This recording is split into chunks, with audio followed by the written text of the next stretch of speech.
আজি অকলশৰীয়াকৈ মই আজি প্ৰটেষ্ট কৰিব ওলাইছোঁ। চাওক, অসম চৰকাৰে বহুখিনি কয় যে আমি বহুখিনি উন্নয়ন কৰিছোঁ আৰু বহুতো উন্নয়নমূলক কাম কাজ আমি কৰি আছোঁ বুলি তেওঁলোকে কহি আছে।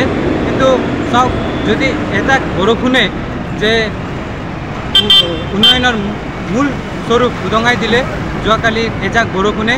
গতিকে মই অসম চৰকাৰক এটা আহ্বান জনাব বিচাৰিছোঁ আৰু মাননীয় কেন্দ্ৰীয় ৰাষ্ট্ৰীয় ঘাইপথৰ কেন্দ্ৰীয় মন্ত্ৰী নীতিন গাডকাৰী ডাঙৰীয়াকো অনুৰোধ জনাব বিচাৰিছোঁ যে আমাৰ এই ৩৭ নং ৰাষ্ট্ৰীয় ঘাইপথৰ যিহেতু খানাপাৰাৰ পৰা যিটো যোৰাবাটলৈ যিবোৰ ৰাষ্ট্ৰীয় ঘাইপথ নিৰ্মাণ কৰিছে তাত কোনো নলা নৰ্দমা কোনো সঠিক পৰিমাণে তেওঁলোকে কৰিব পৰা নাই।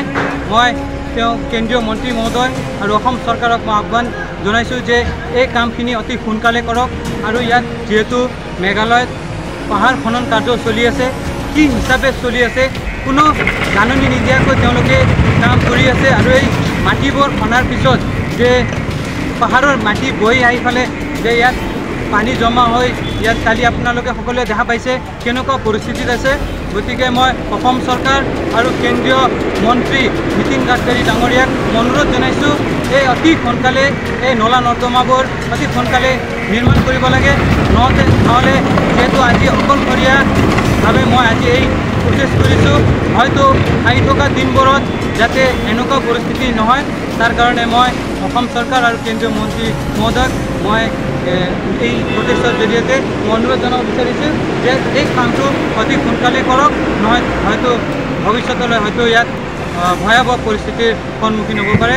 মই পুনৰবাৰ কৈছোঁ যে যোৰাবাটৰ নলা নৰ্দমাবোৰ সঠিক পৰিমাণে নিৰ্মাণ কৰক, নহ'লে এই যোৰাবাট হৈ নাথাকিব।